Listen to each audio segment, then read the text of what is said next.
Follow me. This is where you will be quarantining.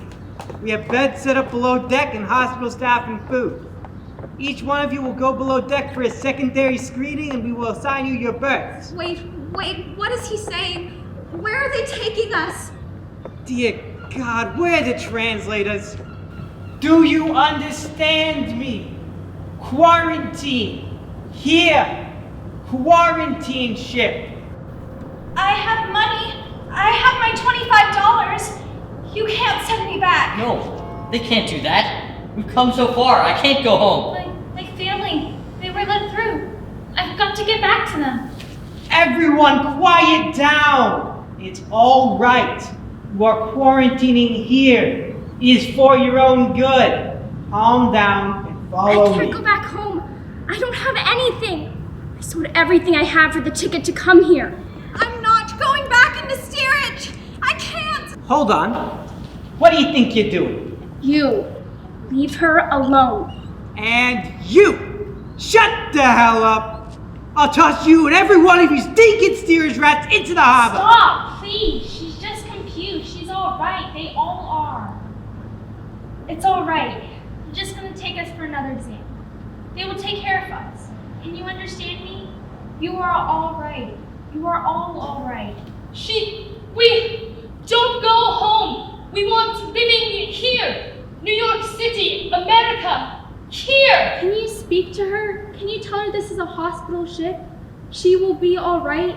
They will all be all right. The medical facilities on this island are overrun with the flu. We need more beds. You'll be quarantining here. It's all right. They're not sending us back home. This is a hospital ship. You, please, leave her alone. Let me take care of her. Please. No one leaves this ship. No one. Grab your bags and head below deck so you can be assigned your berth.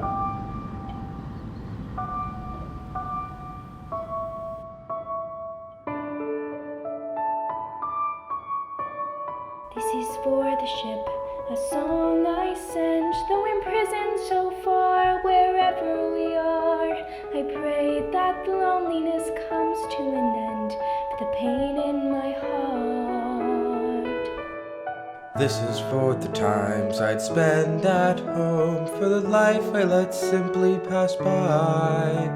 If I traveled back in time, I'd hold to what's now left behind. Was I truly this blind? This is for the dreamer within my soul. I'll just have to wait a while. For the child I shall raise to grow old, someday I'll see you smile.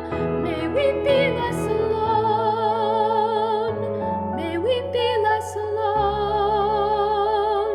Though we watch from inside as we're locked up to hide each day on our own. May we be less alone. Oh. This is for the land of faith and hope, the city that never sleeps. We watch from the deck as the night fills with stars. Your light so close, yet somehow so far. This is for the people across the sea who've been sent back first, who left without me. Who waits for you there from the land which we came? Will the life which we've lived ever be the same? This is for the childhood I left back home, for I think that since then I've grown. Though I'll never know how, why, or when, someday I'll run free again. May we be less alone. May we be less alone. Though we watch from inside as we're locked up to hide each day on our own. May we be less alone. Oh. To every breath taken from innocent lives, from those who always matter, let us find strength in those never lost.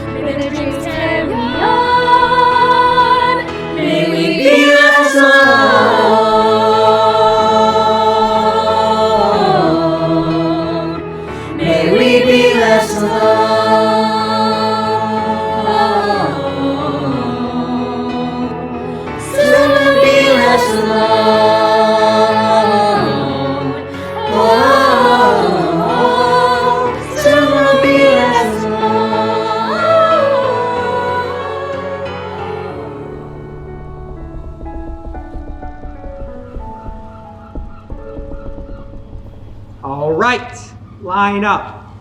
H, you're over here. LPC, you're over here. You're at the end of the line. Each of you will go below deck and you'll be assigned your berth.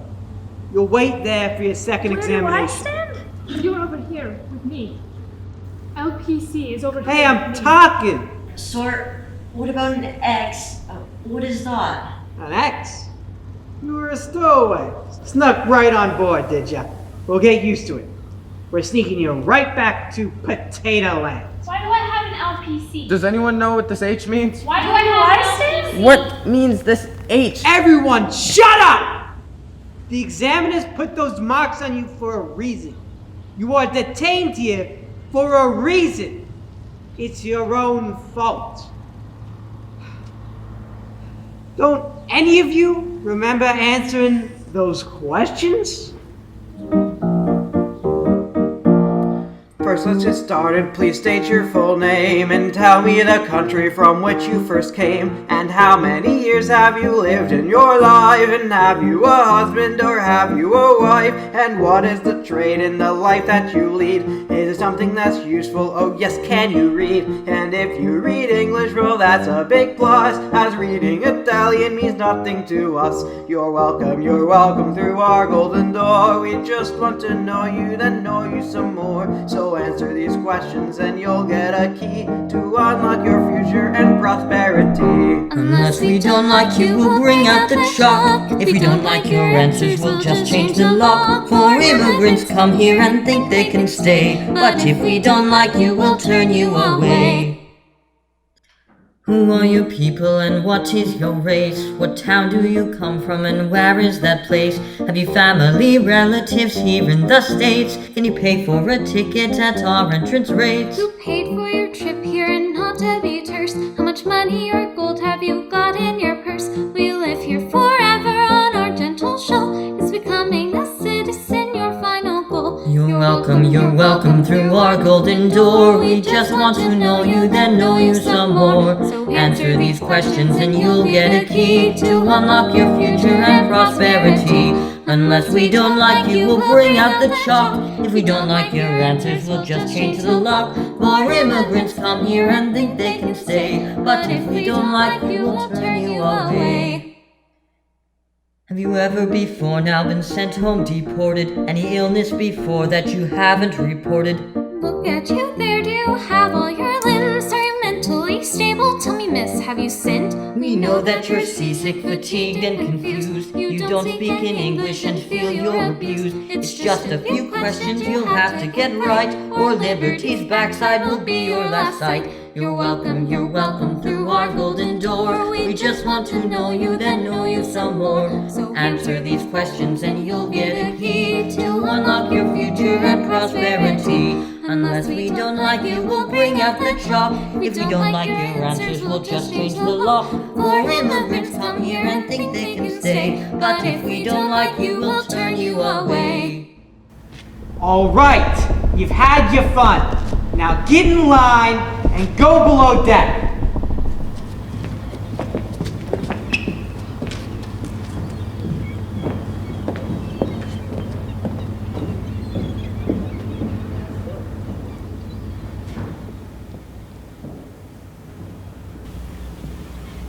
$22, $23, $20.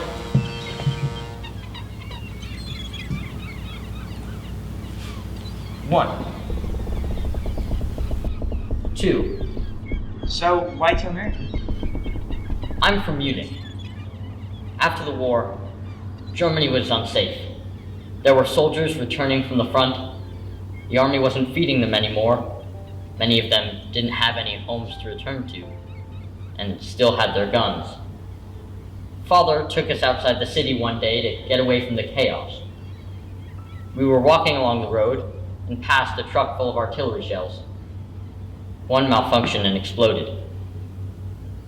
A shard of metal hit me in the leg, and after that, Father said we would leave as soon as I healed enough to make the journey. I didn't want to leave all my friends behind, especially Grandma and Grandpa. People keep saying that in America, there's peace. I hope that's true. Why have you come to America? We used to live on a farm.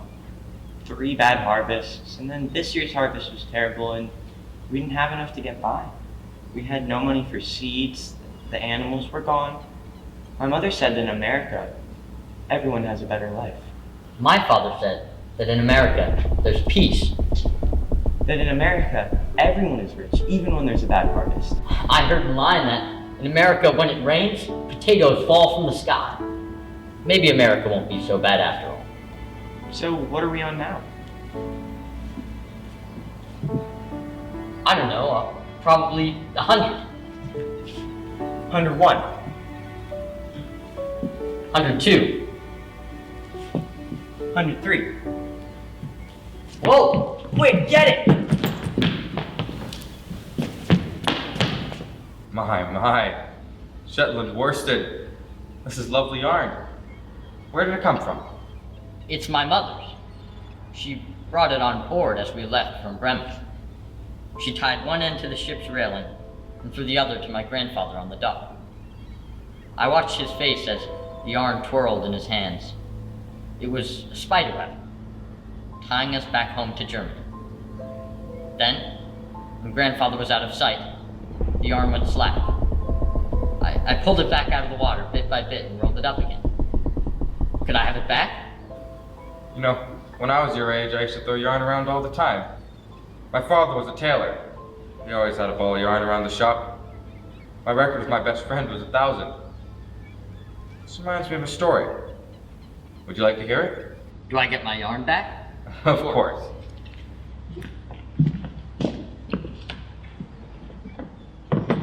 Once, there was a village, just outside of St. Petersburg. And inside that village was a hut.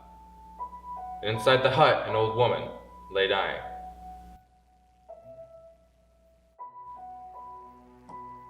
Here, Mother. I brought you some broth. And I brought you this blanket from my bed so that you can stay warm. Mia Sansa, Vasilisa, you must listen to me. No, Mother. Save your breath. You need to rest. Vasilisa, you must listen. I don't have much breath left to save. No, Mother. You're going to get better. I'll watch over you. I'll bring you another pillow. That will help. No, Mia Sansa, stay here. I don't have much time left. It is I who will watch over you.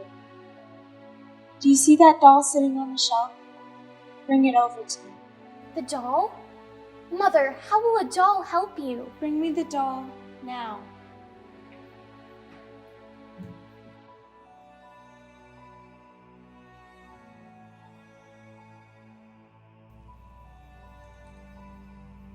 Little doll, be my eyes, be my voice. Protect my little doll. Be there for her when I come. There, I put a blessing on this. When I am gone, if you need me, talk to the doll. I will hear you and do anything I can to help. And with that, Vasilisa's mother shut her eyes for the last time. After a while, her father married again, to a woman with 2 cruel daughters. Vasilisa's stepsisters were jealous of her beauty and her kindness, so they forced her to do all the work, hiding her from the outside world. But one day, the stepsisters hatched their most evil plan. Father wants us to make a bolt of fabric to sell at the market next week. He needs money for a new axe. We'll never get this all done. Let's get Vasilisa to shear all of the sheep. And card the wool. And bleach it. And dye it. And spin it into yarn. And weave it into cloth. She'll have to work all night. Every night. Hello, sisters. We have a task for you. Father wants a bolt of fabric to sell at the market next week. He needs to buy a new axe. And you are the prettiest and the smartest and the most talented. Surely you can do this for our father. But how could I get so much work done in time for the market? I guess you're just going to have to work all night. Every night. But we don't have enough candles to work all night, every night. Well, then I guess you better go find some more. I have an idea. Why don't you go and borrow some from Baba Yaga? The witch? In the forest? No one even knows where she lives. It would take forever to find her. Well, then you better get started. Go! But what about all the wild animals in the forest? Oh, you're much too sweet. They would never bother you. Now get going. Go! And remember, this is for Father. He'll be unable to work this winter if he doesn't have his new axe. Now go! Go! Get out of here! And so, Vasilisa was forced from their home and into the woods. Just as darkness was approaching, it wasn't long before she had stumbled off the path and found herself hopelessly lost and barely able to see anything in front of her. Just as Vasilisa was ready to give up completely, she remembered what her mother had told her as she lay dying. When I am gone, if you need me, talk to the dog. I will hear you and do anything I can to help you. Mother? Can you hear me? Can you help me? This is ridiculous. I'm standing in the middle of the woods at night and talking to a doll like a child. I hear you, Sansa. I will help you. Just ask for what you need. Mother? Is that really you? I hear you, Sansa. I will help you. Just ask for what you need.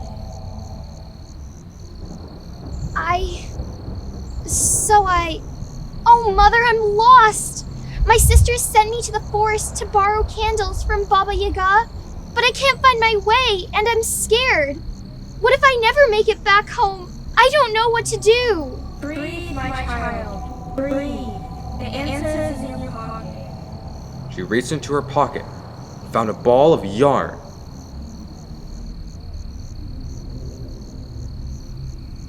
And suddenly, the ball leapt out of her hand. She followed the yarn through the woods until it led her to the strangest hut Vasilisa had ever seen.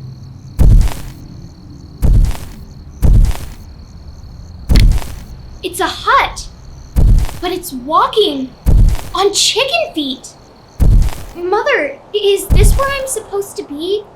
What do I do? Sing this chant and it will open for you. Little hut, turn your back to the woods and your door to me.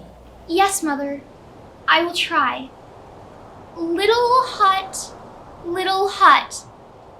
Go on, Sansa. Turn your back to the woods and your door to me. Go on, darling.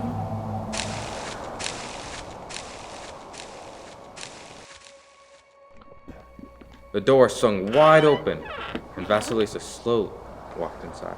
Is anyone there?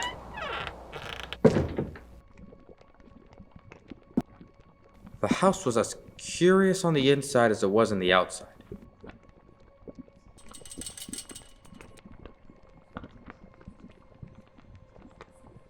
There were herbs with strange smells. There were vials labeled Frog toes? Dragon scales? and in the corner were dozens of candles, all burning, but not melting. Not a drop of wax anywhere. As if they could burn forever.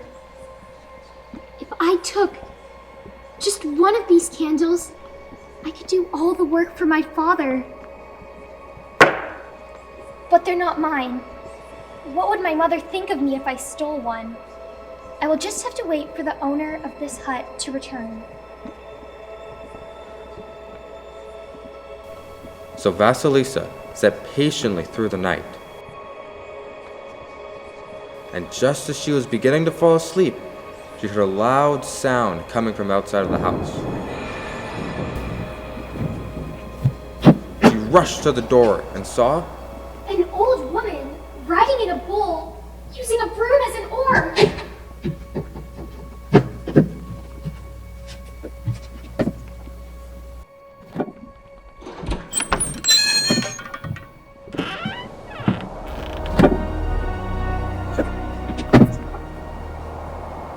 Who are you, and why are you in my house? Baba Yaga, I'm so very sorry.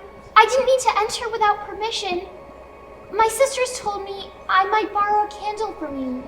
so I can finish some work for my father. To work for your father. I see. Well, I have plenty of candles. Special candles, you see, that can burn forever. Please, ma'am, could I have just one? Of course you can, my dear. But it will cost you 1 year of your life.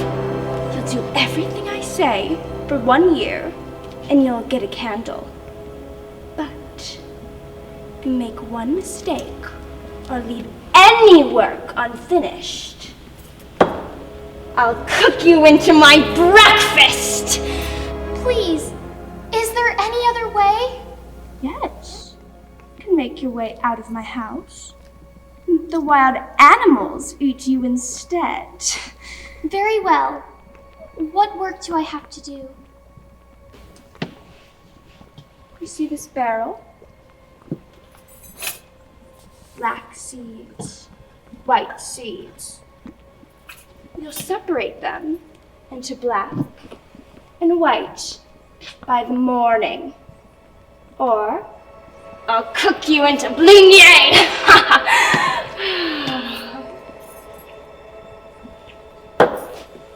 And with that, Baba Yaga went to bed, leaving Vasilisa with the impossible task.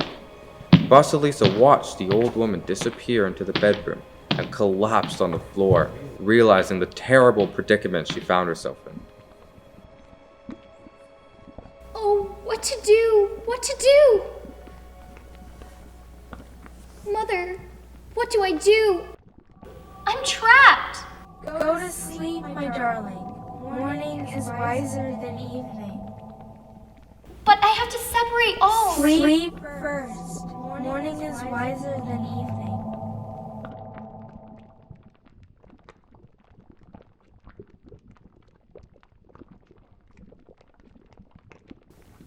And that night, as Vasilisa slept, the doll set to work, separating the black seeds from the white.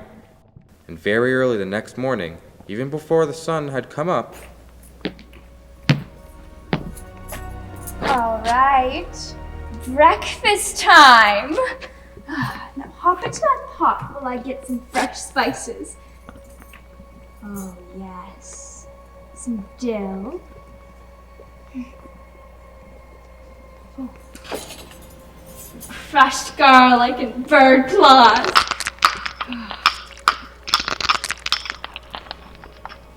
And poppy seeds!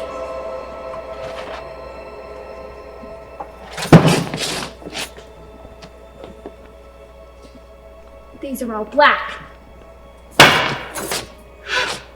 And these are all white! How did you do this? I don't know. You must have had help. Who helped you? My mother. Mother? Where is she? I'll eat her too. Right here. You're lying to me. Good things do not come to little girls who lie. Tell me where your mother is. Right now. Or I'll hit you! Mother, please help me. Don't worry, Miss Sansa. You have the protection of a mother's blessing. How dare you bring that mother's blessing into this household! Leave! Take that sickening mother's love, that vile blessing out of my house! Leave! Leave! Sorry, Leave! didn't mean Let the to. wild animals eat you instead! Sorry. Get out! Leave! I didn't know. I didn't mean Leave! to. Get No, out! I didn't mean to. Now, Miss Sansa, go home. But it's still dark. I don't know my way home. Use the candle, my dear Vasilisa. and as Vasilisa held the candle up, My yarn. she noticed a piece of yarn leading into the woods. And as she walked, she retrieved the yarn, made it back into a ball, just like you did, And one end was always tied to her home. and she followed it safely home.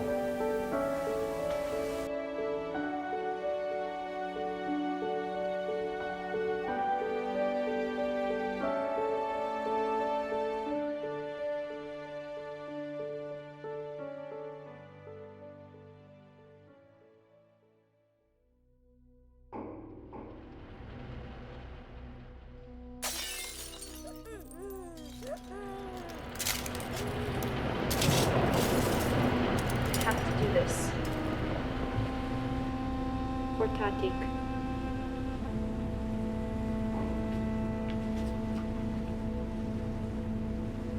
Mrs. Rachel Lind lived just where the... Ani, come here.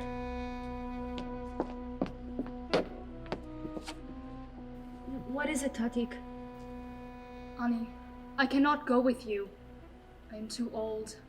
I am too weak. No, Tatik, well, I can carry you. You can still come with us. Ani, listen to me. I will only be a burden to you all. You must remember your roots. Don't let the Turks take that away from you.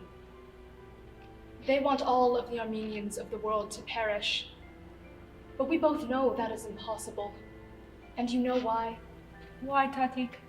Because although our numbers may be smaller, our strength and love will prosper. You are Armenian, Ani. You are brave and you are strong. You must never forget that. You must teach your children Armenian and feed them Armenian food and take them to Armenian church. No matter how hard those Turks try, they will never deprive us or the world of our culture. Do you understand? I understand, Tatik. Ani, take this book with you. I was going to give it to you for your next birthday, but by then you will be in the orphanage, safe.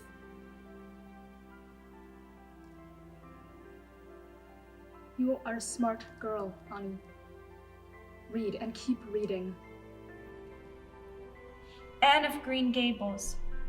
In English. Tatik, thank you. And when you are finished reading it, read it to Lena and Marine. They must exercise their minds too. Yes, ma'am.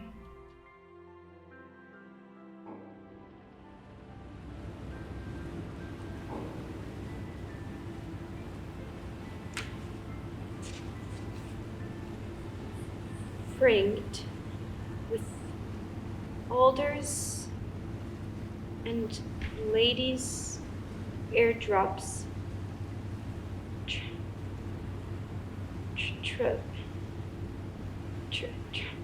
I can't do this! Is everything all right? I saw you getting a bit frustrated. I'm sorry, I was just having trouble reading. It's in English. Oh my Daragaya, I completely understand. Reading is the hardest part of learning this language. You speak English so well. Where did you learn? At home. When I could go to school. And you? In Babai, Russia. It's where Emma Goldman is from. I came to the United States to work with her. She has a newspaper and I had to learn English if I was going to help her with it. I'm Sasha. I'm Ani.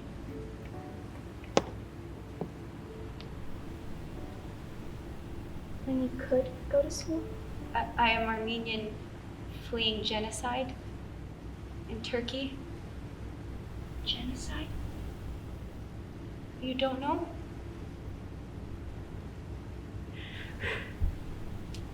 It's all right, Ani. It's all right. Take a deep breath. Do you want to talk about it? It was awful. I had lived in Turkey all my life. I had Armenian neighbors, I had Turkish neighbors. I still remembered the first attack my family had experienced. It was at our church. I was praying when our church was shelled. There were glass shards everywhere, there were screams from the halls. My 2 little sisters held on to me. The Turks wanted to kill all of the Armenians. They threw bodies into the rivers. They sent women and children off to their death. They invaded our houses. They took my papa. They drafted him into the Turkish army, only to kill him. And my mama, she helped at the Armenian orphanage. That's where we fled. We've been hiding there since 1915. But my tati, my grandma, she couldn't flee with us. So she gave me this book, and I promised her that I would read it to my sisters, but now I feel like I can't do it. I haven't gone to school for years.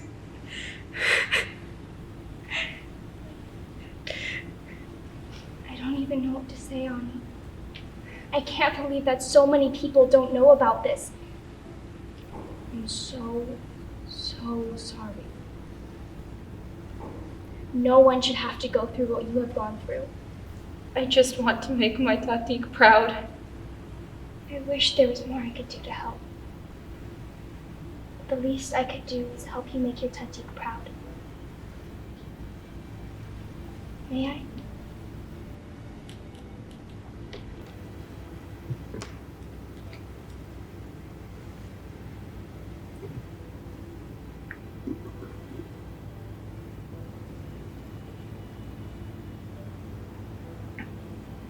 All right. Page 4.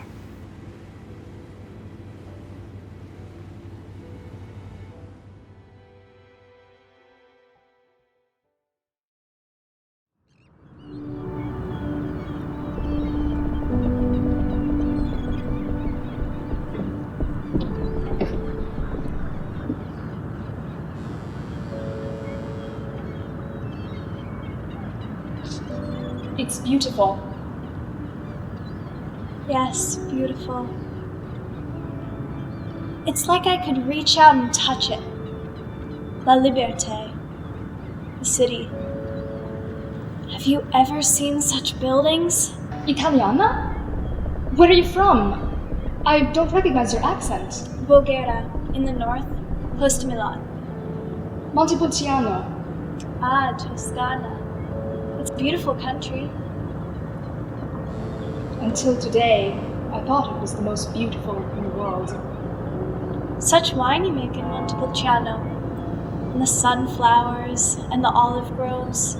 They go on forever. What do you make in Voghera? Trouble. You make trouble. Yes. It sweeps down the boots like a fire. I'm Felicia. Felicia Fiorella. Carla Rampazzi. Forla? Come? Here in English, they've written your name as Felice Forla. My name? Felice Forla. This can't be. It's not my name. Do you know what it means in English? Niente. It means nothing. But my name is Fiorella. Little flowers? Fiorella. I'm Fiorella. I'm afraid you are Forla now. Your tag. My tag? My tag means nothing. I'm not nothing. My family has been Fiorella forever. Little flowers. My brothers, my father, his father. We are all Fiorella. Did you tell them your name?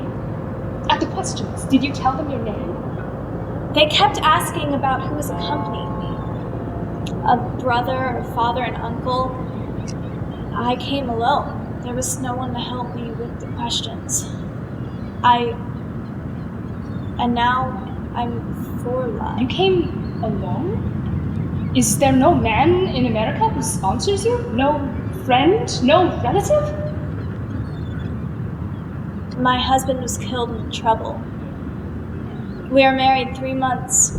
He was a shoemaker. What threat is a shoemaker? They killed him and tied him from a lamppost. I took our money and fled to Genoa. I bought passage. By yourself? With no one here to collect you?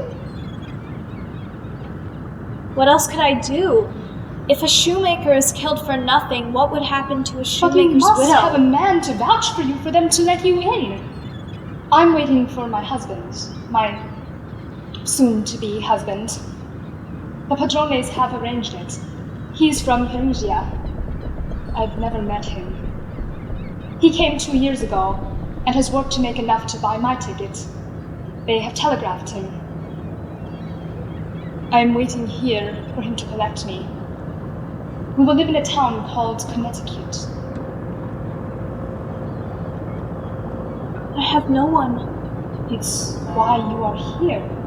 In detainment. In quarantena. LPC.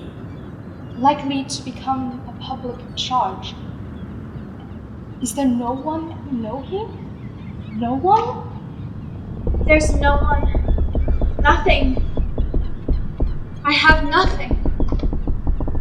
Forla is nothing.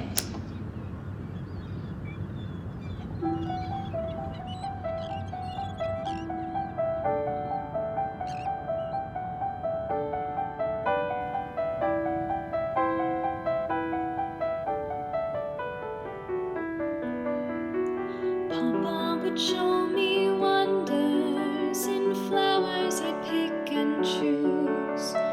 We place them in his handmade vase, the place in his heart I never lose. His crafting hands, in their strength would never fail me. If only he could see the clay from which he made me is breaking. Mi amore, can you hear me? Do you know what they've made me? My life, my love, my name, gone like niente, gone like niente. How I wish that you could stand by my side and say, you could be something from nothing, something of your own. But if I take the leap, when I break free, still I'll be alone. But like a reflection, I see myself in her eyes. Somehow the tears she cries flood rivers flowing to mine. She could be something, I could be something from nothing, but could I be something and leave her behind? If that's what I mean to. If you could see me now, would you care what I've been through? Does Papa still pretend I have no mama? Do men still call me half-breed like I'll never be their Bella? But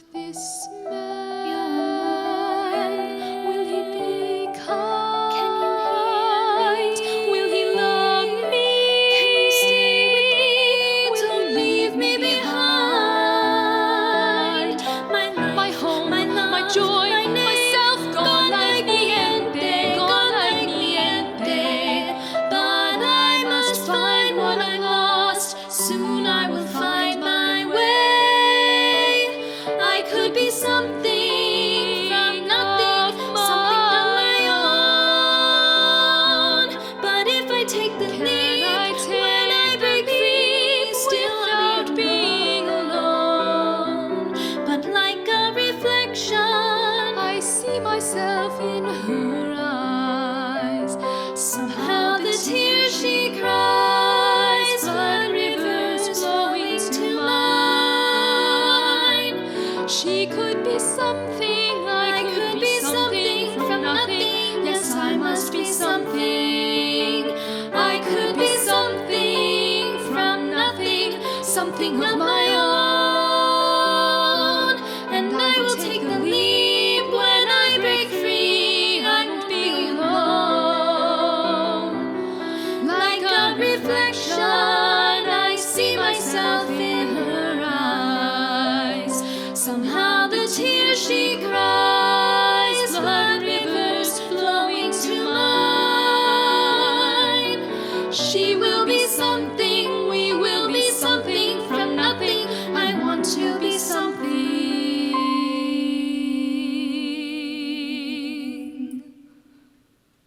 So I won't leave her behind.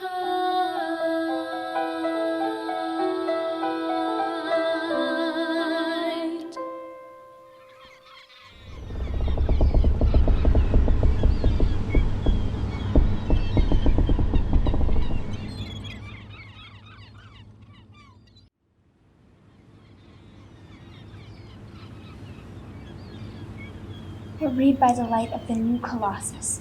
What? That's what Emma Lazarus calls her. Calls who? The Statue of Liberty? Ancient Rhodes. They built a colossal statue of a warrior, with one foot on each shore of the city's harbor. He was large enough for the ships to pass underneath him, and to enter Rhodes, you had to pass underneath his legs. He was considered one of the ancient wonders of the world. How fitting. To enter Rhodes, you had to bow underneath a man holding a spear. It's the way of the world. No, only if we allow it to be. It doesn't have to. The new Colossus is a woman. Here, at our sea-washed sunset gates, shall stand a mighty woman, holding a torch, whose flame is the imprisoned lightning, and her name, the Mother of Exiles. She is the new Colossus, and she holds a torch. She doesn't threaten with a spear. She lights the way, the lamp. Send me, tired, poor, huddled masses yearning to breathe free, the wretched refuse of your teeming shore. Send these, homeless,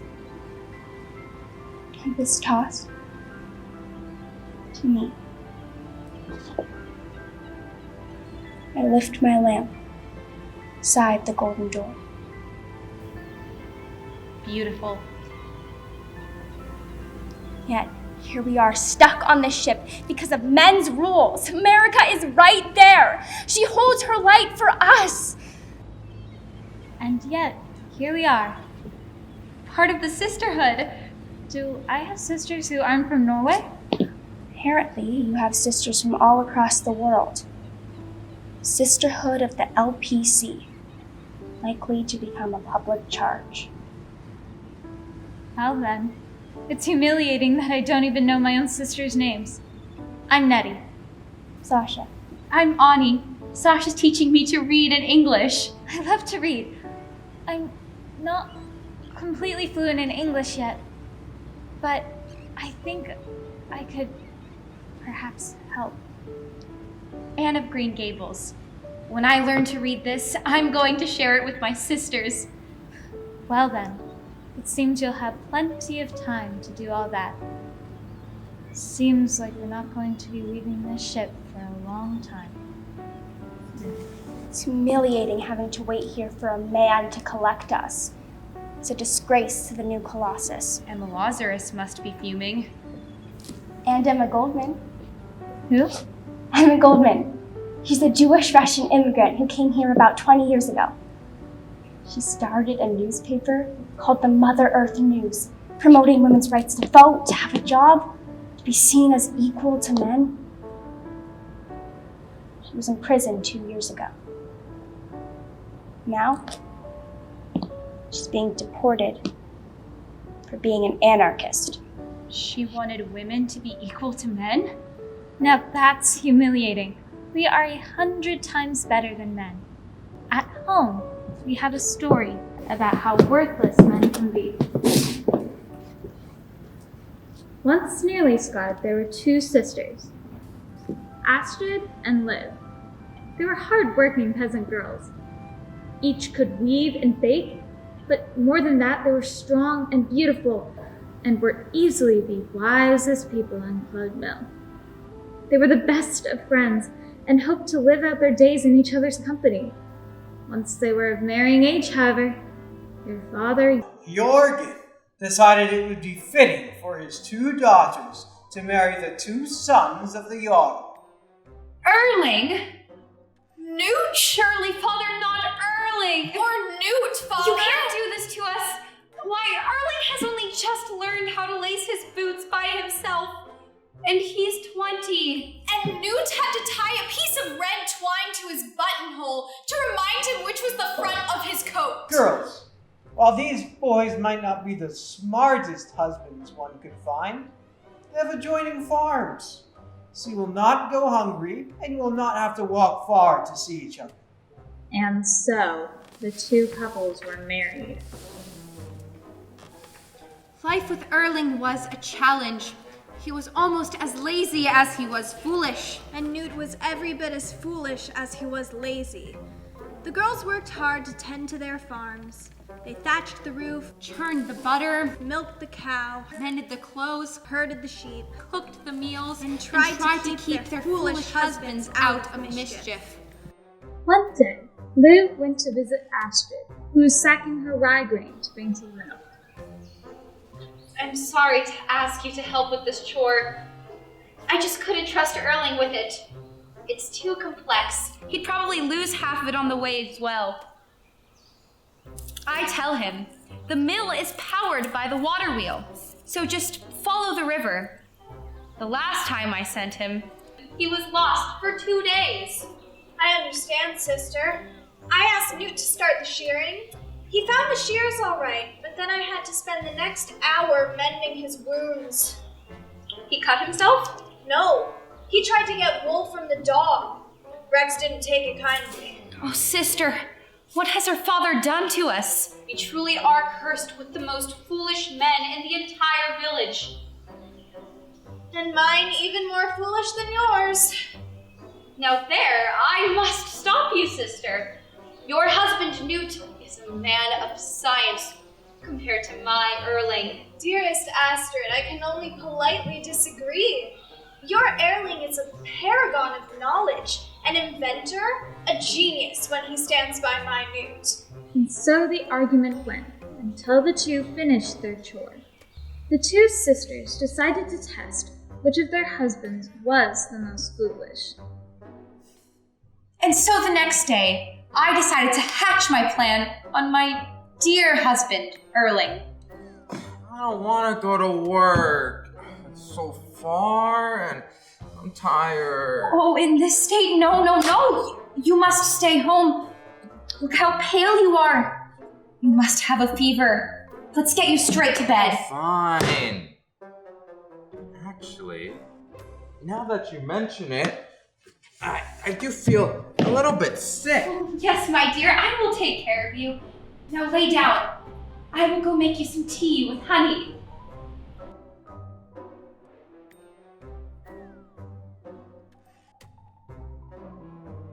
And so, my plan seemed to be working.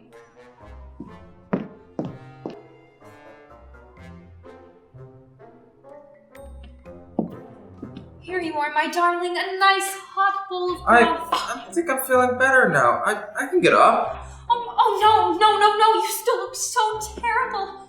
Almost green. You have your extra blanket. I do hope you will get better Did you bring me soon. some more pillows too? feel sore. Anything for you, darling. You need anything, just use this bell. A few more days of calculated, tender care. And now it was time for her to initiate the last part of her plan. Astrid! Could you bring me a nice warm serving of kumla? Oh my darling. And a slice of rye bread. It would really soothe my stomach. Oh my darling, I couldn't possibly make you that. Someone as sick as you couldn't digest such a heavy meal. I'm feeling better now. I think I can eat that meal. No. In fact, I just spoke with your doctor. I told him all about your symptoms of nausea, lightheadedness, your stomach aches, and your high fevers. You may want to lay down for this. No, but I really am feeling better.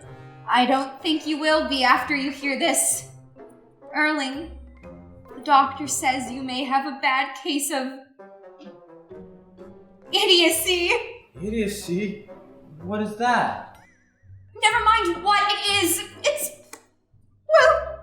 It's terminal. Terminal? What do trains have to do with this? Terminal means you might die. Die? Well, I am feeling a little weak, and...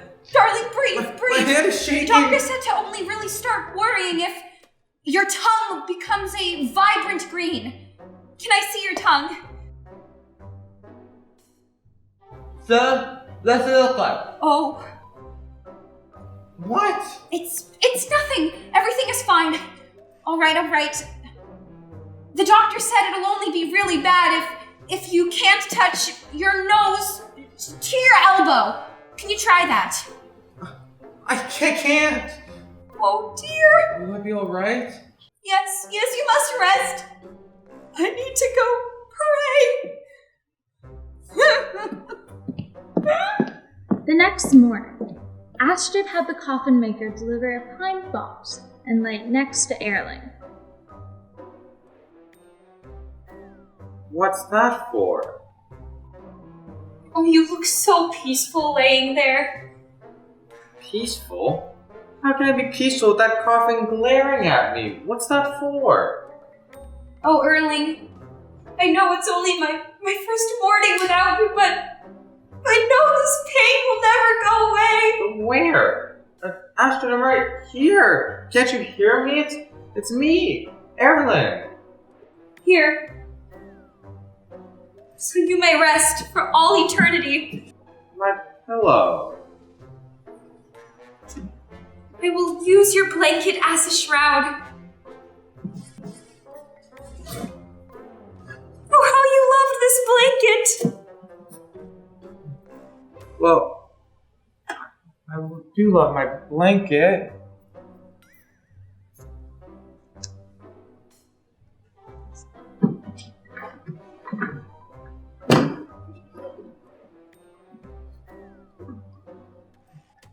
Rest in peace, my dear husband.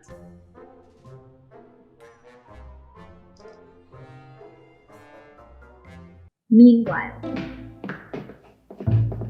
Newt came in from chopping wood to notice his wife, Liv, was doing something very strange. Well now, that's very strange. What is it you are doing, wife? You scared me.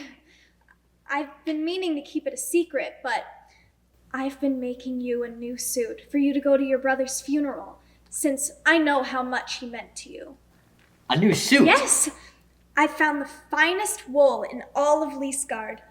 The wool is so fine that anyone who's ever lied to their wife wouldn't even be able to see it. Do you like the color? I thought it would match your eyes. Well, yes. That color is my favorite. And, the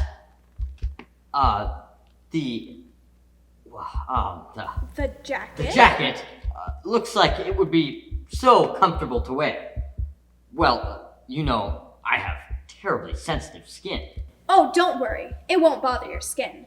The fabric is so light and breathable, you'll barely know you're wearing it. You'll be so comfortable and won't sweat a drop. It'll be perfect. In fact, I just finished the jacket. Would you like to try it on?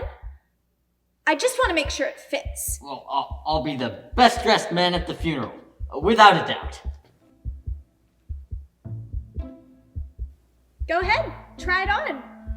I'm certain all eyes will be on you.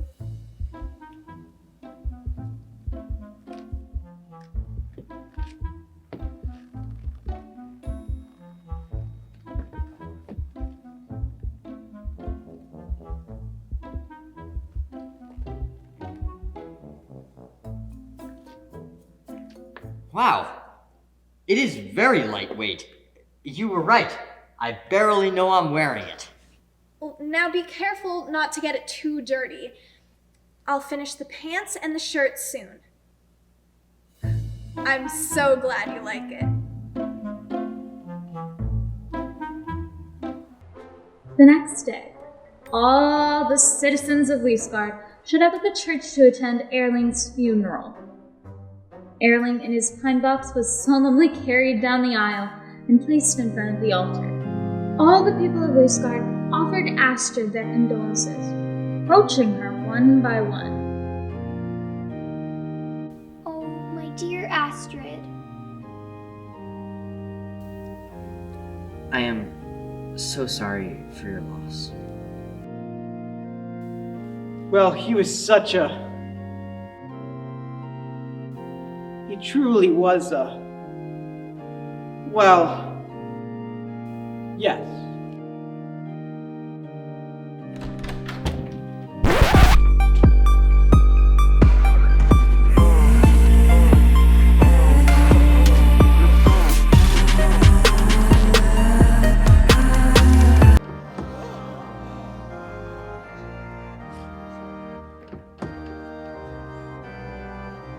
Oh, my dear Newt. I am so sorry for your loss. Well, he was such a... He truly was a... He was a... He was an idiot! And so are you!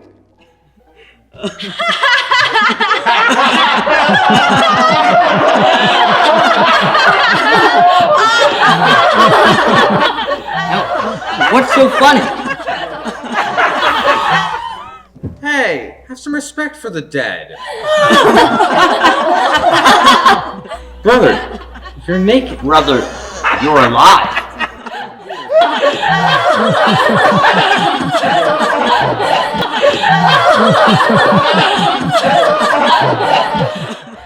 And laughter filled the church. Newt and Erling were so humiliated they could never show their faces in the village again. Astrid and Liv rejoiced in their success and decided to call their competition a draw. And the girls lived happily ever after on their adjoining farms. Men can be truly foolish. Yes, they can be. We women need to stick together. It's a good lesson to remember. Women working together can be quite powerful. Ani, would you like to continue our reading?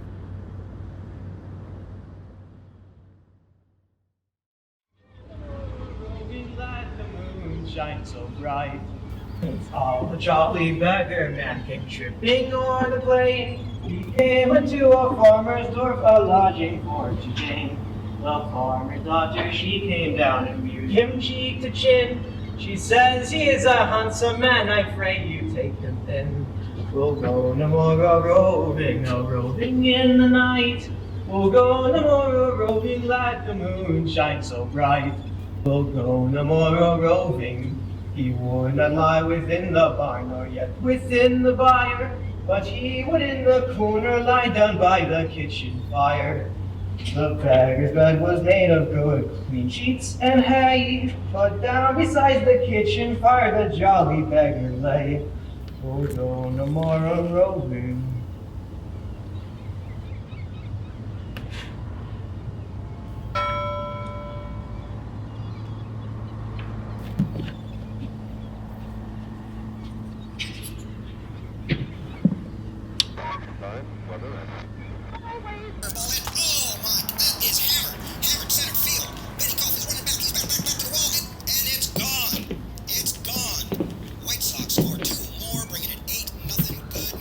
Is it a match then? There's no smoking on board.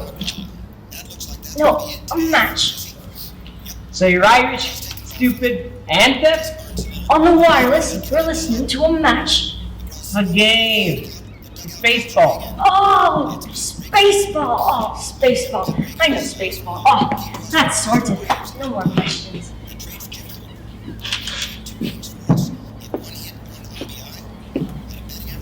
And where are they playing? The Polo Grounds. They playing on horseback? You can shut up and listen, or you can find somewhere else to be fast. Alright. And which is your club? Team. It's a baseball team. The Giants. Alright. And who are we playing? So you're a Giants fan now, huh? Of course. They're my team. We're playing those damned White Sox. May the devil take every last one of them. Amen.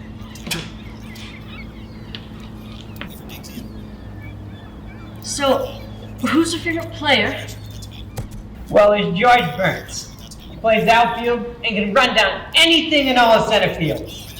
Benny Cobb, one of the best left-handed hitters in the game. Larry Doyle's our shortstop. An Irishman? Yeah, I guess he's a potato eater. But when he's playing for us, he's a New York Giant. That's what I'm going to be. If you let me get off this ship, I'm going to be a New York Giant. You are, huh? Sure, I'm already the right height. I'm going to be the best left-handed hitter in the game. So what do you know about hitting? So, at the start of the game, I go out there. Only when you're up. Right, of course. When I'm up. Each player on your team takes a turn to pick up his bat and face the other team. I like this game. Any game that starts giving an Irishman a club is all right by me. Do the rest of my clan get clubs? No, just one of you at a time. And it's a team, not a clan. What do the rest of my clan get? They don't get anything. They stay in the dugout. So, I've got to go out there by myself against them? That's right. How many of them are there? 9. 9 against 1? Do they all have clubs? Bats, no. They have padded leather gloves, and the pitcher has a ball. So, it's my club and bare knuckles against 9 of them wearing padded gloves, and one of them is playing with a ball? I like my chances. Not that easy. The ball is about as big as a medium-sized rock, and he's gonna throw it at you while you're in the box. I've got to be in a box? But this is a club, if I'm in a box. Just a chalk line to stand in when the pitcher throws the ball at you. But he can't hit you. His game is that bad? No, he can't hit you, or you get to go to first base. How many rocks does he get? Balls, not rocks, and only the one. So, he has but one rock to throw at me, and he's not allowed to hit me with it? Yeah, the catcher's behind you. And after he catches it, he throws it right back to the pitcher. There's one of them behind me. He'd be the one I'd take out first. Atta boy, sounds like you're a natural. For the White Sox. It's not a good day to be I just got one question. Just one? But where are the horses all this time? Potato eater. Excuse me, sir. I was wondering. Actually, my friend was wondering. Yeah? It's just that you're wireless, since you weren't listening to anything. We're not listening. She was wondering if you might play some music, so we could dance. Dancing, huh? Please, sir. Please, sir. First you, and now this dancing. Ah, what the hell? Those White Sox are killing us anyways. I can't listen to it.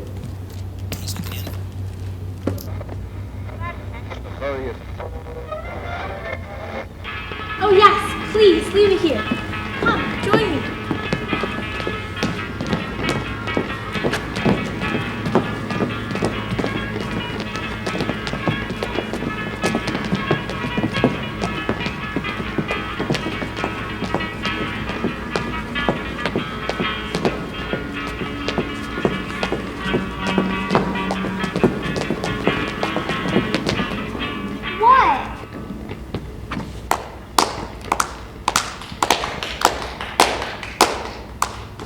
Smoke break's over.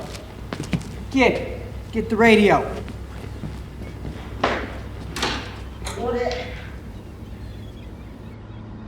I am knackered. Me too. Isla, what does knackered mean?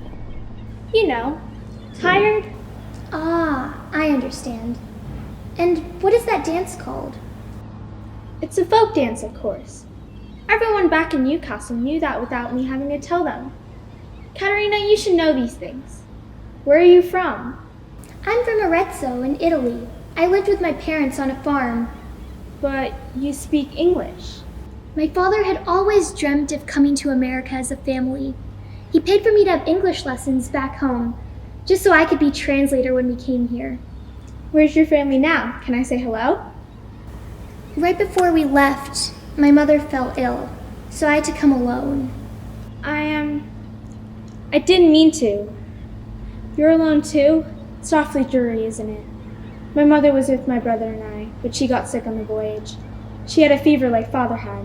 They took her to quarantine. We're hoping she will find us and get us out of detainment. William really misses her. I miss my family too. What I wouldn't give to change my pig's bedding again instead of being stuck in this awful place. Your family raised pigs? That was my job back on the farm. Really? Well, except for this one time when William did it. I was in the kitchen and I remember him coming back covered head to toe in their manure. He had slipped in it, trying to escape one of the hogs. My mother and I laughed so hard, and then Mother chased him out of the kitchen with a broom. William was never willing to do my chores again. I wouldn't either. I was only responsible for slopping them and changing their bedding. But my favorite days were when my father had just prepared prosciutto crudo. His was the best in all of Arezzo. Everyone flocked to my wagon when I brought it to the market. Your father let you manage the wagon? He did. Sounds like a nice man. I miss my father. He used to call me his little toffee hunter. I found a toffee in his coat pocket once, and ever since, on special days, he'd have a toffee waiting for me. I wish he was still with us. He would have known what to do. He got very sick suddenly. Mother said it was the flu, and she would not let us see him. He died a few days later. What I would do to reach into his coat pocket again, I really miss him. I'm looking for a Caterina Guidon. Any Caterinas around here? It's Guidone. Right. Your uncle's here to collect you. Really? That's great. What's he like? You don't know the guy? No, I've never met him before. Does he look kind? How should I know? I barely glanced at him. You can figure all that later. You should be grateful for his generosity. But my friend, maybe she could come with? What do I look like? A charity? Hurry up, I haven't got all day. Right. Goodbye. I hope your mother finds you soon.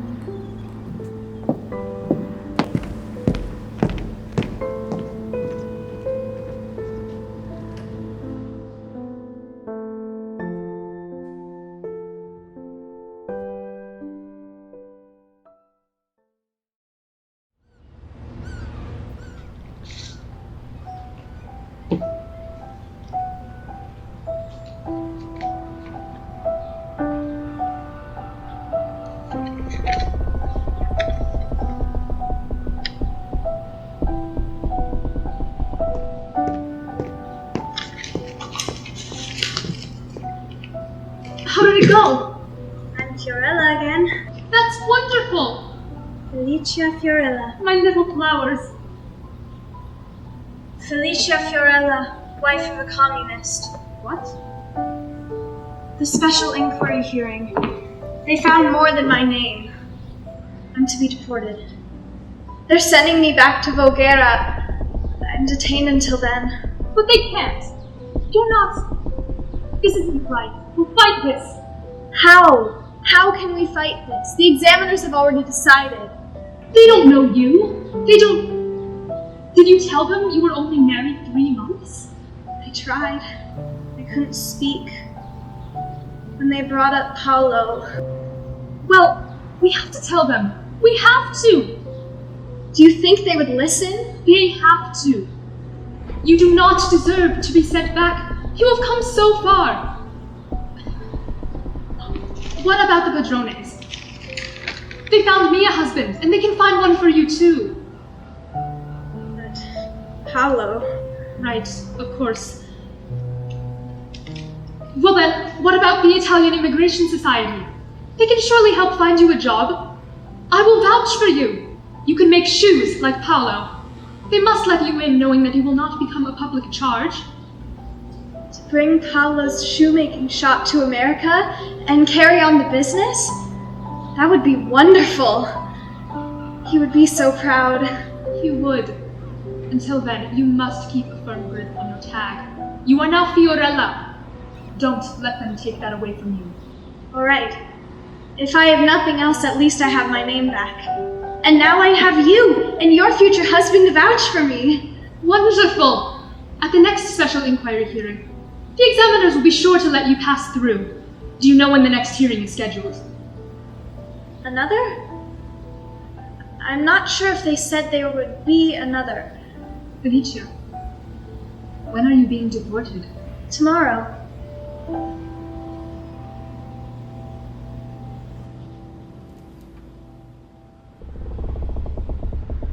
I'm so sick of this cramped ship. At least in New York, I have a little room to breathe. Look at those buildings, all standing shoulder to shoulder. Millions of people all smashed together. Who am I kidding? It's gonna be just as bad. Well, no, that's not true. Haven't you listened to all the tales of America? Oh, I know what I'm gonna do right when they let me off this ship. I'm gonna fall to my knees in the middle of the streets of New York City, America. I'm gonna thank God. I'm gonna lie down and kiss the pavement.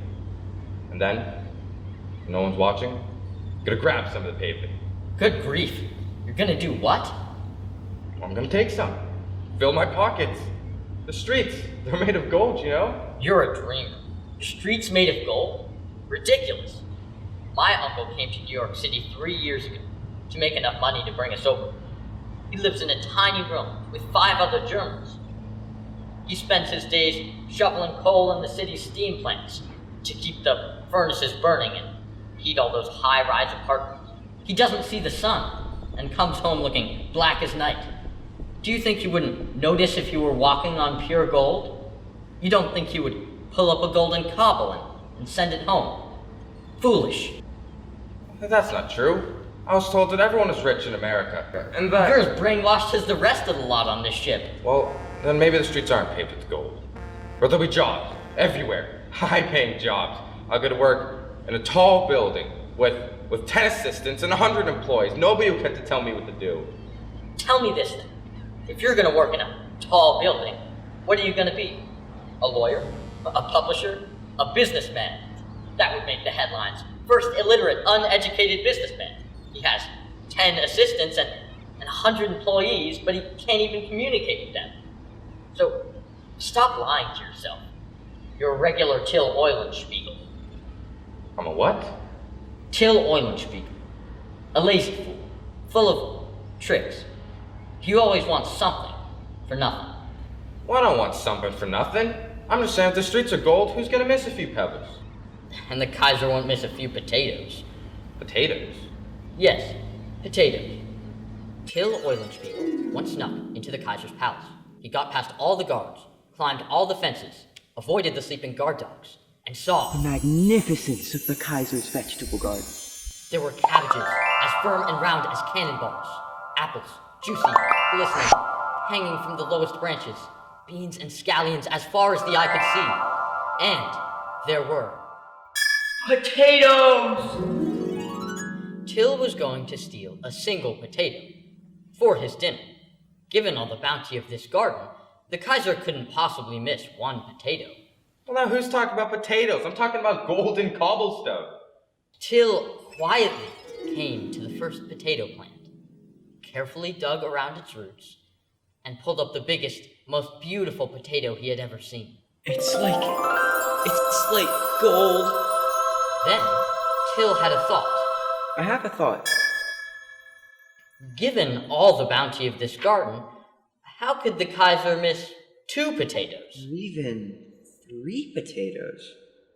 I could have a week of dinners. And then Till had another thought. If I'm gonna steal 3 potatoes, why not fill my pockets?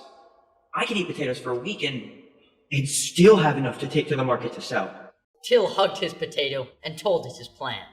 With you, my beauty, and all of your brothers, I will eat like a Kaiser and make enough money to buy a hen. And the hen will lay eggs, and the eggs will all hatch into chicks. And then I can sell them to buy a suckling pig. I'll feed the suckling pig until it's a sow. And then the sow will have a litter of piglets. I can sell the piglets to buy, I'll buy a mare. And then she'll have foals, and I'll sell the foals to buy...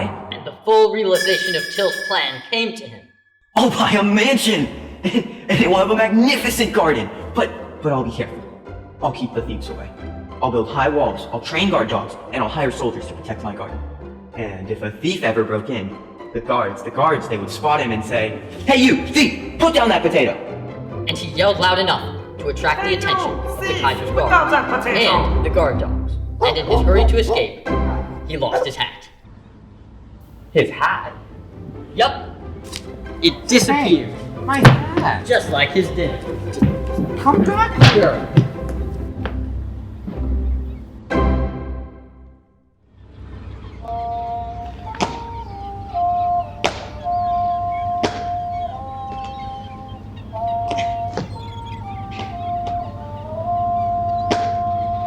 So you got you with 2 hands, like this. See? Now you try. I got it. Well, look at you. That's what I'm telling you. I'm gonna take over for Larry Doyle when I get to New York.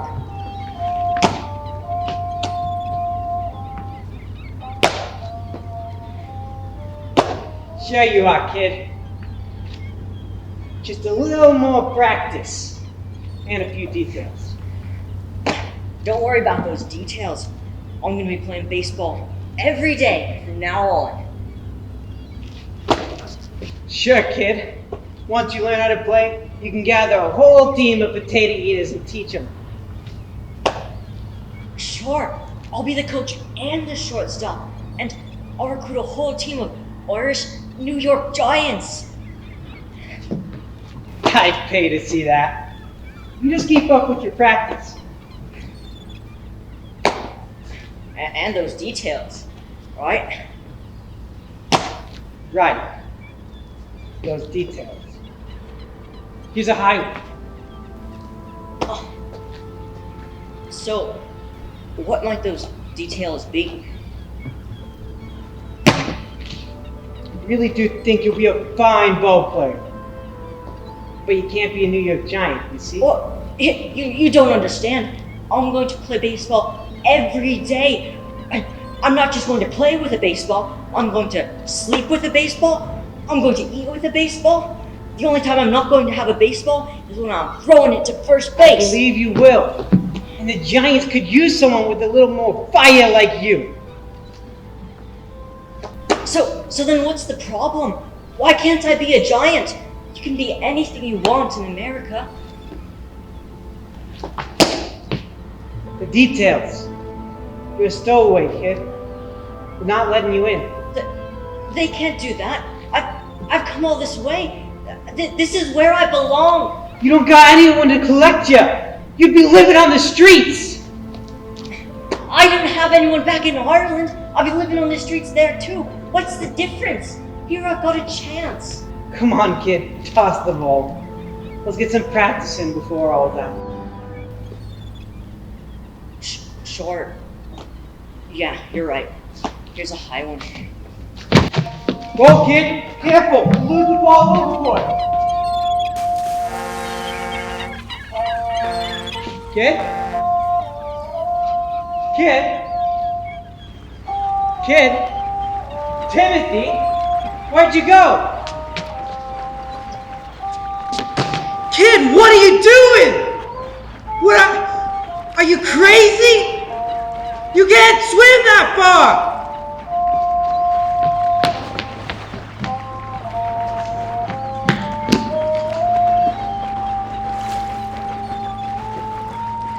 Two hands, kid! 2 hands!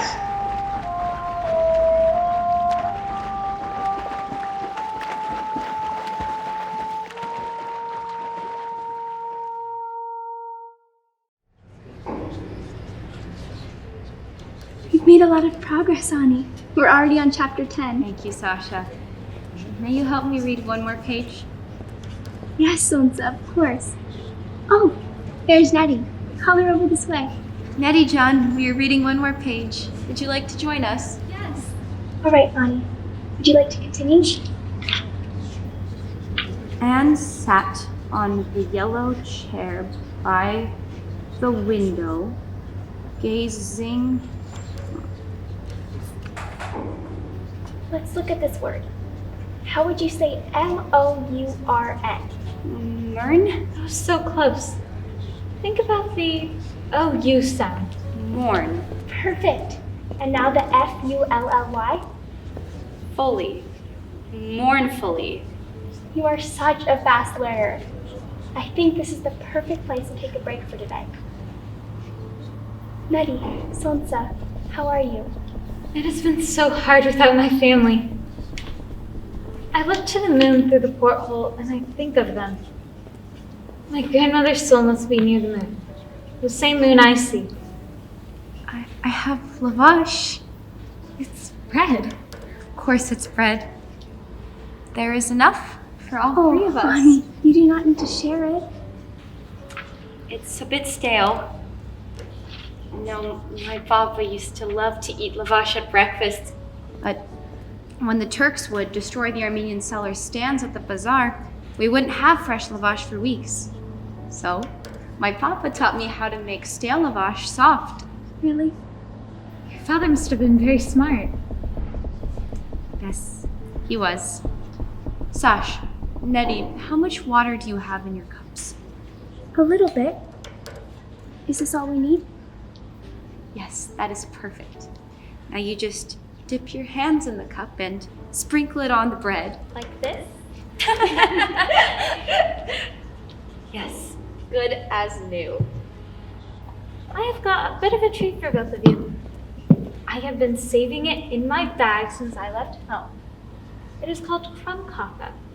My grandmother told me to only eat it on a special occasion, and since we have just finished chapter 10, I feel that now is the perfect time. Why? What is it? Here, just try it. I'm sure you will love it. Are you sure? You don't have to share it, especially because it's a gift from your grandmother. It's my treat. You two are my light. Thank you so much. Yes, thank you so much. I haven't tasted something this delicious in so long. I've forgotten how good food can be. This reminds me of the kata my mom and I used to bake on our holidays. It was our tradition. This can be our tradition. I promise you, when we are living in America, I will make you two the best crumb kaka ever. Breaking bread together. Again.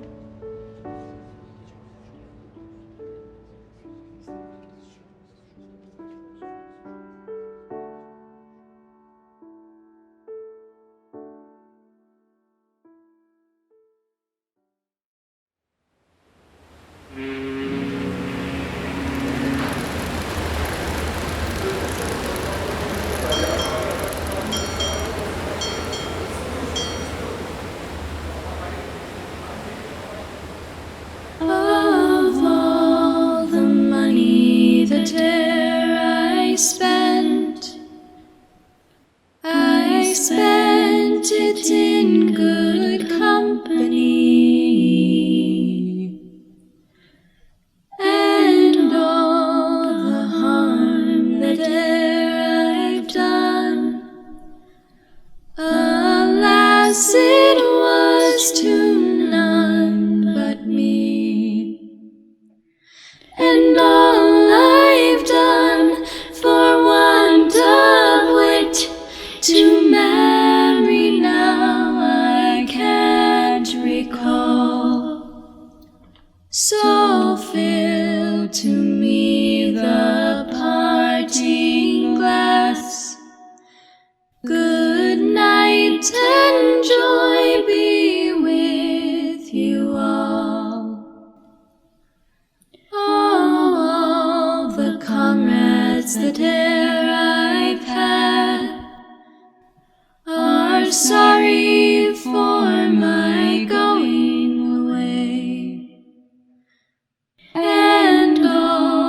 the sweethearts, the dare I've had, would wish me one more day to stay.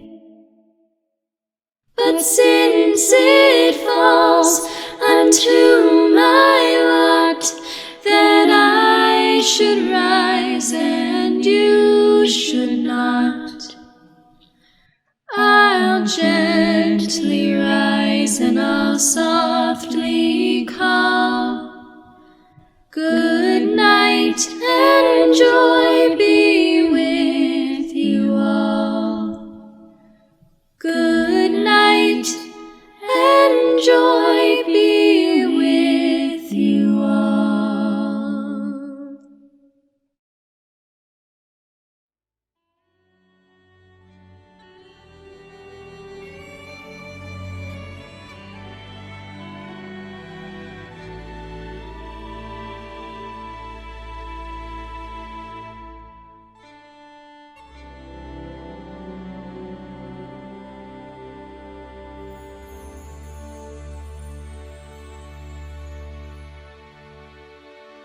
On the first day of January 1892, they opened Ellis Island and they let the people through. And the first to cross the threshold of the Isle of Hope and Tears was Annie Moore from Ireland, who was all of 15 years. Isle of hope, Isle of tears, Isle of freedom, Isle of fears, but it's not the isle you left behind. That Isle of hunger, Isle of pain, Isle you'll never see again, but the Isle of home is always on your mind. In her little bag she carried all her past and history, and dreams for the future in the land of liberty. And courage is the passport when your old world disappears, 'cause there's no future in the past when you're 15 years. Isle of hope, Isle of tears, Isle of freedom, Isle of fears, but it's not the isle you left behind. That Isle of hunger, Isle of pain, Isle you'll never see again, but the Isle of home is always on your mind.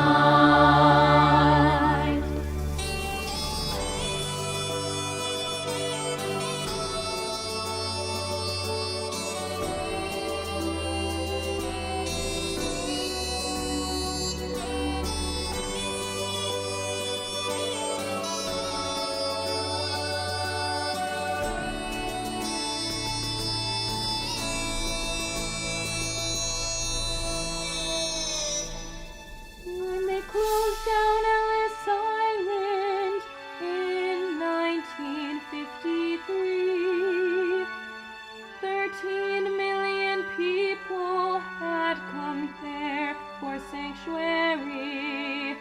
And it's springtime when I came here, and I stepped onto its pier. I thought of how it must have been when you're only 15 years.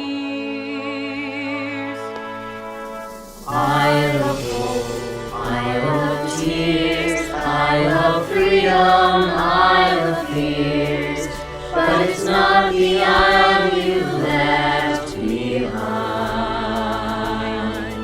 That Isle of hunger, Isle of pain, Isle you'll never see again, but the Isle of home is always on your mind.